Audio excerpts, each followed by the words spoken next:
안녕하십니까. 토마토 투자 클럽 여승재 전문가입니다. 자, 지금 3주째 그 미국발 무역 분쟁 이슈에 의해서 한국 증시가 굉장히 어렵죠. 투자자분들께서 굉장히 많이 지루하고 지치고 좀 피로함에 좀 많이 시달리셨을 것 같은데요. 자, 이 부분 지금 증시에서는 지속적으로 제가 3주 전에 2,438포인트 선 이탈하면서 코스피 대형주 쪽에서는 매수를 좀 하면 어렵겠다. 좀 관망하시는 쪽으로 보시는 게 좋겠다라는 설명을 좀 드린 바 있었는데요. 자, 이 부분이 시장에 굉장히 정해진 것 없이 불확실하게 흘러가다 보니까는 또 미국과 중국 간의 그 고래 싸움에 새우등 터지는 그런 격으로 한국 증시가 굉장히 좀 어려운 국면에 처해져 있는 것 같습니다.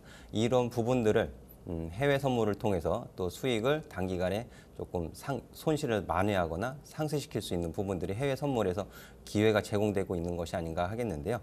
자, 이런 부분들에 대해서 전체적인 부분들 한번 좀 짚어보도록 하겠습니다. 일단 이번 주 초만 해도 앞서 말씀드렸던 것처럼 스티브 무누신 재무장관이 이 중국만을 겨냥한 것이 아니다. 다 모든 국가들에게 적용이 되는 것이다라는 부분들, 그리고 나바로 무역정책국장이 또 계획 발표가 없다, 이런 부분들을 말씀을 해 주시면서 무역 분쟁에 대한 우려감이 조금 다소 완화되는 듯한 그런 분위기로 기대감이 좀 형성이 되기도 했었는데 결국 뭐 실제적으로 증시에서는 굉장히 좀 좋지 못한 증시 결과를 나타냈었죠. 그리고 이 트럼프 대통령이 또 무누신 재무장관의 발언을 재확인을 시켜주는 발언을 했었습니다. 투자 제한은 중국만 겨냥한 것이 아니다, 이런 설명을 또 통해서 시장에서는 미국 증시는 상승 출발을 하는 모습을 보이기도 했었죠. 하지만은 그 장 후반 들어서 또 이 중국과의 협상이 불투명해질 수 있다, 이런 부분들이 또 재차 부각이 되면서 하락 마감을 하게 됐고, 오늘 한국 증시도 좀 어려워졌었는데, 자, 이 부분이 제가 보기에는 좀 제 판단으로서는 조금씩 그래도 바뀌어가는 것이 저는 이제 좀 보이기 시작했다라고 좀 말씀을 드리고 싶은데요. 이제 그 부분이 뭐냐 하면은 그간 트럼프 대통령은 행정명령을 통해서 굉장히 이곳저곳에 이슈를 만들어내고 있었죠. 행정명령. 근데 이 부분이 미 행정부에서 이 정부의 관세 부과 관련 행정명령보다는 앞으로는 현재 법률을 적용해 기술 유출을 막을 것이다, 이렇게 밝혔습니다. 이 부분이 뭐냐면 행정명령보다는 법을 적용해서 기술 유출을 막겠다. 이 부분이 의회에서의 견제가 어느 정도 좀 들어가고 있는 것이 확인되는 것이 아닌가, 그렇게 좀 판단을 해볼 수 있는 부분이 되겠고요. 하지만 근데 미국 증시는 장 후반 들어서 하락 마감을 했단 말이죠. 그럼 그 왜 그랬을까에 대해서 좀 생각을 해본다면은 중국 입장에서도 당하고만 있지는 않겠다라는 부분을 시진핑 주석이 재차 강조를 하고 있고, 중국 상무부에서도 재차 강경한 입장을 내비치고 있는데, 사실 이 중국 국무원, 이 관세 세칙위원회에서 아시아 5개국 수입 상품 관세율 인하 방침을 또 밝혔죠. 이 부분에 있어서 대두라든지 철강, 알루미늄, 화학 제품, 이런 상품들에 있어서 관세율 인하를 하겠다. 근데 이 부분이 아시아 5개국 중에서 대두 같은 경우에 중국으로 지난 1년간 수출한 적이 없습니다, 사실. 그럼 영향은 미미해요, 사실. 영향은 미미하지만 의도를 내비치는 거죠. 우리도 방어를 하고 준비를 하겠다. 싸우려면 싸워보자. 이런 쪽으로의 해석이 된 것이 아닌가, 그런 추정을 해볼 수 있겠고, 그로 인해서 이 무역 분쟁 우려감이 재차 이제 부각되는 결과로 인해서 달러도 올라가고 또 중국 증시도 좋지 못하고 한국 증시도 대체 전체적으로 이제 3주간 하락세, 이런 부분들을 보였는데, 자, 증시에서는 사실 대형주 그리고 전날 외국인들이 전기전자를 소폭 매수를 하기는 한 1,666억 정도 매수한 걸로 제가 봤는데, 오늘은 또 전기전자 매도를 했단 말이죠.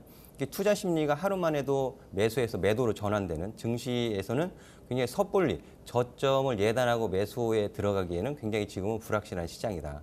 그래서 제가 다시 한번 말씀드리지만은 코스피 지수가 2,300선 지지 여부를 좀 확인하시고, 그리고 다음 주에 중국과 미국 양측의 정한 시일 7월 6일까지 그 시한 안에 어느 정도 다시 시장의 우려감을 좀 완화시켜 줄 수 있는 부분들이 확인되기 전까지는 그래서 조금 보수적으로 보시는 것이 맞지 않을까 하겠고요.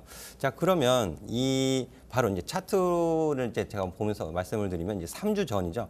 제가 3주 전에 6월 1일 이 월간 그 코스피 종합주가지수 흐름에 있어서 6월 1일에 시초가가 6월 달에 시초가가 되는 거잖아요.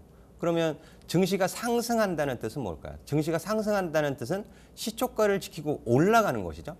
그럼 6월 1일에 시초가와 종가는 매우 중요하다. 그런 측면에서 미국과 중국의 무역 분쟁 우려감이 완화되어진다면 6월 1일에 시초가와 종가를 지키는 것이 가장 중요한 기준이 된다라고 이제 저는 설명을 드리고 있는데 이 부분이 이탈을 하게 돼 버린 거죠. 이탈을 하면서 지금은 매수가 아니고 시장을 파악해야 된다, 관망해야 된다라는 부분이 굉장히 중요한 부분이었고요. 그 이후에 계속 지속적으로 하락세를 나타냈어요. 이게 전주에 이제 보시면 2337.83까지 내려갔었던 부분이고, 자, 이번 주에 주간 단위로 보면은 오늘 종가가 2314.24포인트입니다.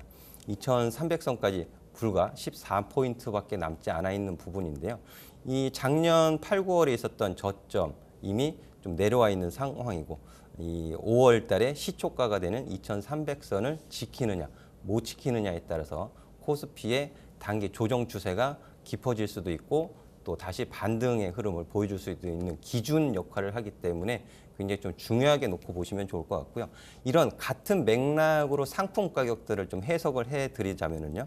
이 지금 보시는 것은 제가 오늘 장중에 오후 6시경에 이 달러 인덱스 차트를 캡처를 한 것입니다. 제가 기준 가격들은 이제 선을 그어놓고 우리 제 멘티분들한테 이 달러 움직임에 따라서 유로화의 매도 포지션을 잡으실 건지 매수 포지션을 잡으실 건지에 대해서 지속적으로 이제 가격 제시를 제가 해드리고 설명을 해드리는 부분이 있었는데요. 지금 오늘 달러 인덱스 같은 경우에는 이제 95.09 이 가격서부터 위로는 저항이 좀 형성이 돼 있는 부분이 있었고요. 이 95.09, 08, 10 이 가격 부분에서부터 유로화의 시가에서 위로 가느냐 아래로 가느냐 이 방향성이 이제 포착이 되는 부분이 있었습니다. 그래서 95.09 이 가격 아래에서는 유로는 위로 올라가게 되겠죠.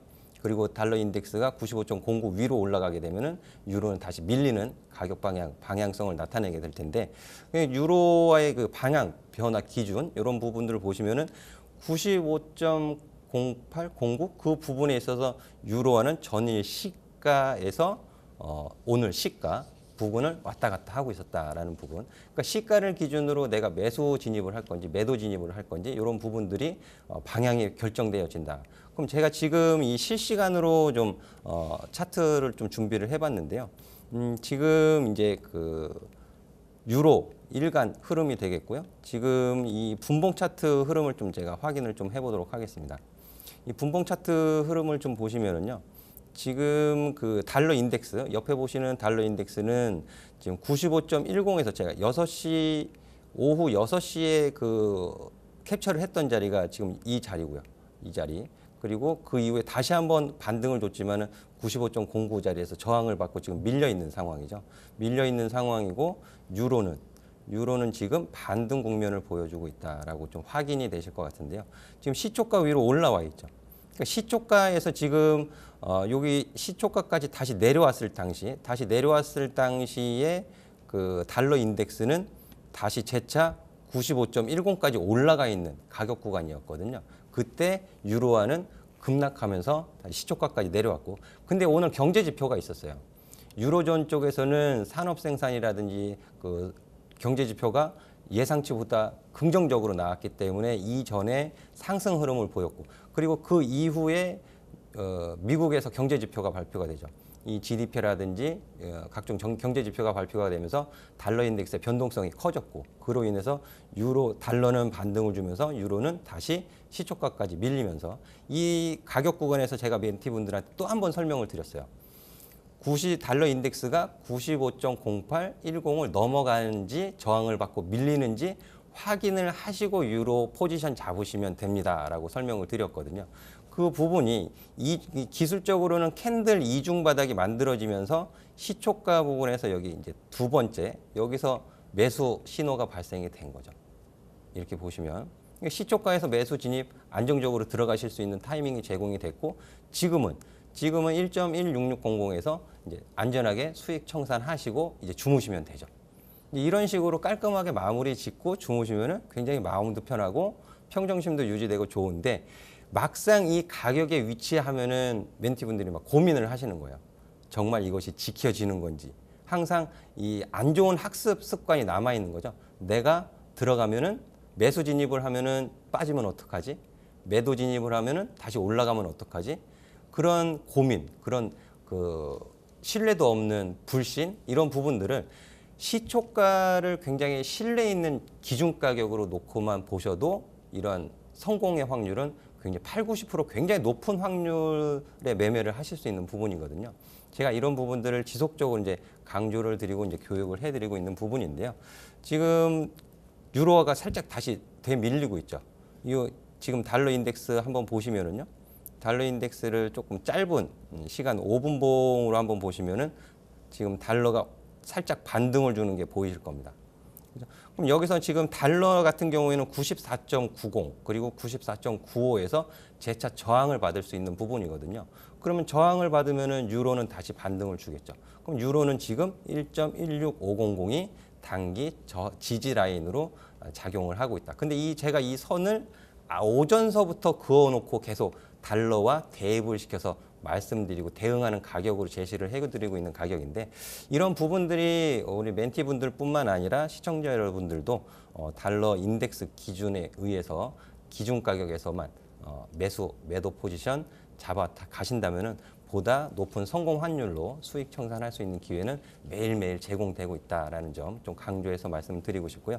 증시가 조금 우울하고 좀 피곤하고 지금 지루한 증시가 연결이 되고 있지만은 또 해외 선물 시장에서는 또 매일 기회가 제공이 되고 있다라는 부분 적극 잘 활용을 하시면 좋을 것 같습니다. 오늘 준비한 내용은 여기서 마무리하도록 하겠고요. 다음 이 시간에 찾아뵙도록 하겠습니다. 감사합니다.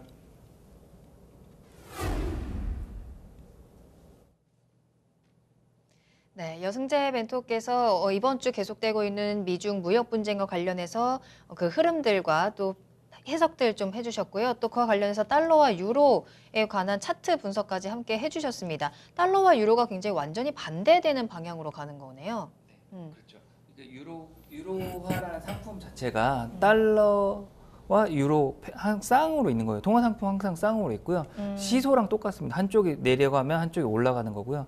예를 들어 유로 가치가 올라가면 달러 가치 내려가는 형국 이런 짝으로 되어 있기 때문에 항상 짝으로 보시면 됩니다. 그래서 달러나 유로를 이제 거래를 하시는 분들께서는 그 유로 상품에 대한 차트만 보실 것이 아니라 달러 차트를 보면서 유로의 또 앞으로의 흐름들도 체크해 보실 수 있다는 점도 오늘 좀 굉장히 중요한 정보였던 것 같습니다.